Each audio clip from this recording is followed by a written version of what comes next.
Tentunya bukan Hikmat Indonesia sendiri yang menolak, tapi kita juga bergandengan tangan dengan para pendonor, dengan para government juga dalam hal ini, dengan semua stakeholder yang cukup terlibat untuk bisa bersama-sama membangun suatu sekolah yang nanti sekolah tersebut diharapkan bisa berkelangsungan dan juga bisa menjalankan fungsi dan misi dan visi.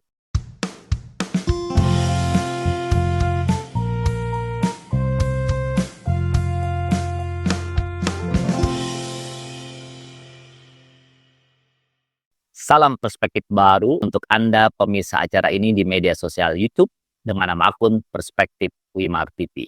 Saya Hayat Mansur sebagai host senang sekali kembali berjumpa Anda untuk kita berbincang-bincang khusus, tentunya dari sudut pandang yang jernih. Sahabat perspektif baru, sejak awal tahun, sektor pendidikan mendapat banyak sorotan dari berbagai pihak, terutama melalui program makan siang bergizi. Dan belum lama ini juga mendapat sorotan mengenai dari sisi kurikulum. Apakah selama bulan Ramadan sekolah libur atau tidak? Dan bagaimana sistem pembelajarannya? Jadi kali ini kita juga akan membahas topik sektor pendidikan. Tapi yang kita bahas adalah dari sisi sarana prasarananya atau dari sisi gedung sekolahnya. Dalam hal ini kami mengingatkan bahwa tersedianya fasilitas sarana prasarana yang memadai juga sangat penting untuk mendukung meningkatnya mutu kualitas dari pendidikan kita. Kita akan berbincang dengan topik ini dengan narasumber Ibu Septiana Manulang yang menjadi Head of Development Happy Hearts Indonesia. Salam perspektif, Bu Ana.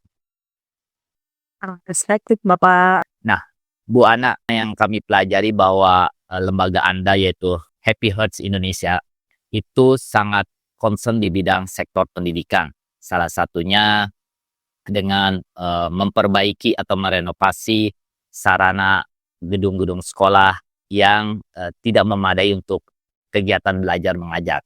Nah, bisa diceritakan awal dulu Bu Ana mengenai kegiatan lembaga Anda dalam hal ini. Baik. Saya langsung saja ya Pak ya. Terima kasih sudah menghubungi Happy Heart Indonesia. Jadi sebenarnya Happy Heart Indonesia sendiri adalah kita NGO, kita sebut juga organisasi atau yayasan, yang mana memang fokusnya kita adalah bergerak di bidang pendidikan melalui program Rebuild Schools. Jadi membangun ulang sekolah-sekolah atau membangun kembali sekolah-sekolah yang belum layak. Baik itu faktor terkena dampak bencana atau memang mereka belum memiliki sarana dan prasarana yang cukup memadai. Jadi kita membangun ulang sekolah-sekolah tersebut. Lalu Happy Heart Indonesia sendiri berdiri sampai di 2003. Jadi kita sudah lebih dari 10 tahun Pak, sudah menjangkau lebih dari 99.000 anak-anak dengan pembangunan program dan lebih dari 370 sekolah yang kita sudah bangun hingga saat ini. Nah, apa yang menjadi motif utama Hearts Indonesia memberikan fokusnya kepada membangun sarana prasarana sekolah? Kalau ditanya kenapa gitu ya, pertama adalah pendidikan adalah hak segala bangsa, hak bagi setiap manusia, terlebih bagi anak-anak. Jadi kenapa Heart Indonesia berfokus pada pendidikan? Karena kami yakin hal itu Pak, bahwa pendidikan itu adalah pemutus mata rantai kemiskinan, dan melalui pendidikan setiap individu, setiap insan manusia bisa merubah nasibnya, bisa memperbaiki hidupnya melalui pendidikan. Dengan pendidikan yang layak, dengan mereka mendapatkan akses ke pendidikan yang lebih baik, mereka bisa merubah dan memiliki impian yang lebih baik. Bu Ana, sejak kapan Hearts Indonesia ini bergerak memperbaiki gedung atau sarana sekolah di Indonesia? Awalnya dulu kita sudah bergerak di tahun 2006 Pak, tapi melalui Happy Heart Pak. Dan melokalisasi atau kalau kayak organisasi kan kita harus mendaftarkan secara legalitas di bawah Undang-Undang Hukum Indonesia. Barulah dirubah menjadi tahun 2013 dibentuklah Happy Heart Indonesia. Jadi kalau ditanya sudah di tahun berapa? Tahun 2006 Pak, kita sudah membantu pembangunan sekolah melalui program-program pembangunan sekolah yang terkena dampak bencana. Oke. Jadi titik fokusnya adalah sekolah yang kurang memadai atau rusak akibat terdampak bencana. Betul, awalnya seperti itu. Nah, gedung sekolah apa saja yang diperbaiki oleh Hearts Indonesia ini?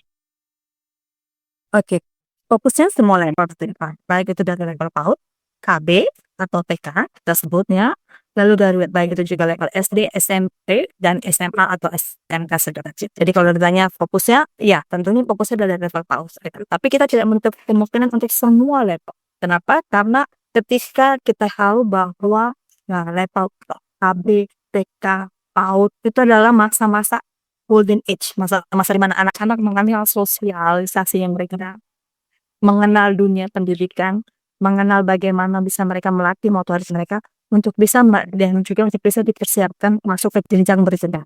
Karena kalau kita tahu tahapan awal pendidikan itu dimulai dari tingkat PAUD atau TK atau KB dan berjenjang sampai tingkat SD, SMP, dan SMP. Nah, dari mana Anda tahu bahwa suatu sekolah seperti PAUD atau TK atau SD itu tidak memadai? Apakah Anda yang melakukan survei atau mereka yang melaporkannya kepada Anda? Kebetulan dua-duanya, Pak. Jadi memang kami punya tim yang akan turun secara langsung ke lapangan untuk meng-cross check dan juga melakukan survei terhadap kebutuhan-kebutuhan sekolah. Pada saat yang bersamaan, kami juga bisa menerima informasi baik dari pihak eksternal ataupun internal yang bisa menginformasikan di mana ada beberapa lokasi-lokasi sekolah yang memang memerlukan intervensi atau support. Oke. Nah, apa bentuk yang diperbaikinya? Apakah hanya tembok atau genteng atau jendela atau semuanya atau termasuk ubin dan pekarangan? Yes, menjawab pertanyaan Bapak semuanya, Kak. Jadi kita membangun ulang. Kategori membangun ulang itu artinya kita membangun dari strukturnya, dari fondasinya. Jadi ketika misalnya sekolah tersebut dia belum layak, baik secara struktur itu tidak kokoh, maka kita akan demolish bangunan yang lama, lalu kita bangun ulang dengan struktur yang lebih kuat dan kokoh, dan juga mempersiapkan dengan 2 kelas atau 3 ruang kelas bagi setiap level tingkatan sekolah. Contohnya misalnya kayak tingkat PAUD, KB, output yang kami berikan adalah dengan 2 ruang kelas. Kalau tingkat SD, SMP, dan SMA itu dengan outputnya dari 3 ruang kelas. Setiap sekolah yang dibangun oleh pihak Indonesia kami sertakan juga dengan sanitasi toilet. Oke, Bu Ana, tadi kan dikatakan bahwa lembaga Anda adalah salah satu fokusnya bergerak memperbaiki sarana dan prasarana dalam hal ini gedung sekolah untuk menunjang mutu pendidikan. Nah, selama melakukan renovasi, tentu itu kan ruang kelas tidak bisa dipakai. Nah, bagaimana mereka belajar selama masa renovasi tersebut? Jadi kami juga melakukan hal tepat dan sudah memikirkan hal tersebut. Nah, ketika pembangunan sekolah berlangsung, maka sebelum menjalankan pembangunan, kita ada aturan main. Artinya adalah adanya keterlibatan dari masyarakat ataupun dari yayasan yang menaungi sekolah tersebut. Ketika proses pembangunan sedang berlangsung, kegiatan belajar mengajar tetap bisa dilaksanakan dengan cara kita merelokasi sementara. Misalnya bisa saja di balai desa atau bisa saja di rumah prinsipal atau guru yang dipinjamkan sementara. Jadi hal-hal seperti itu sudah kita pikirkan exit-nya, bagaimana tanpa mengganggu kegiatan belajar mengajar, tapi proses pembangunan tetap selesai pada waktunya.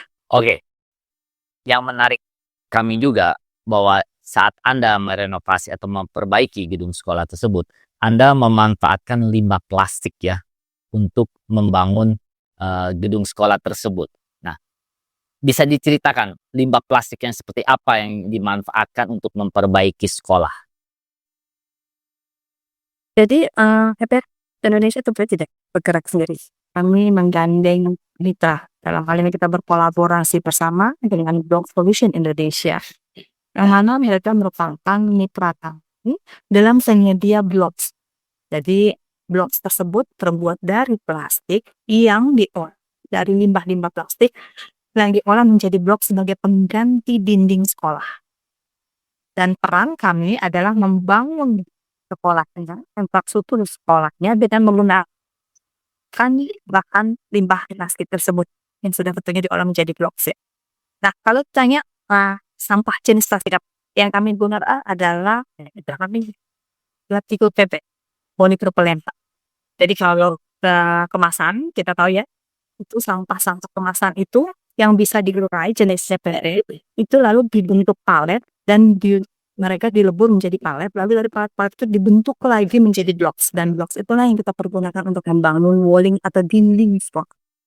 Blok itu maksudnya kalau masyarakat umum kenal itu batu bata seperti itu ya, atau batako? Betul, Pak. Sebagai pengganti hebel, bata merah atau batu bata kita sebut ya. Nah, mungkin banyak juga pemirsa kami yang belum paham, kalau batu bata kan untuk kuat dia disusun dengan semen. Nah, kalau bentuk bloknya ini dari plastik, nah disusun supaya kuat, tidak rubuh, itu pakai apa? Oke. Terus secara struktur tetap kompak karena kita menggunakan cakarai. Ada fondasi-fondasi, ada kolom-kolom yang dipergunakan untuk bisa menyusun bloknya sehingga menjadilah suatu bangunan. Nah, kekuatannya itu apakah sama dengan bata? Artinya kan kalau bata kan berat, kan yang kita tahu kalau plastik kan ringan. Nah, ini untuk gambaran bagi yang belum melihat blok dari plastik ini. Nah, gimana daya kekuatannya untuk batu bata dari plastik ini atau blok plastik ini menjadi dinding? Oke. Kalau secara fisik tentunya perbuatan atau masanya itu lebih ringan dari bata atau batu bata. Namun durability-nya atau ketahanannya dari material tersebut itu bisa sampai dengan 50 tahun, Pak. Karena itu ada uji sertifikasinya. Jadi Block Solution Indonesia dalam hal ini mitra kami atau partner kami ini sudah menguji ketahanan dari sifat si blok tersebut. Tapi kalau kita pegang beda ya, Pak, karena kan dua ini ketahanan berarti ada dua poin yang talking point yang berbeda. Kalau ketahanan artinya kan durability-nya dia ya untuk bisa berdiri kokoh itu ada uji sertifikasinya kurang lebih sampai 50 tahun. Tapi kalau secara kita pegang handphone itu lebih ringan dari batu bata ataupun Apple. Nah, yang menarik juga nih, apakah suara di luar tembok itu akan masuk? Kalau bata kan karena dia tebal, maka suara dari luar itu terhalang tidak masuk ke dalam ruang kelas ketika mereka belajar. Dia tidak mengganggu konsentrasi atau fokus anak-anak yang sedang belajar. Ya, ada reduce noise, Pak. Jadi itu ada hitungannya sendiri, reduce noise-nya sudah bisa mereduce noise sampai tingkat level berapa persen, itu untuk suara-suara atau gangguan dari luar tidak akan masuk atau kita sebutnya tidak.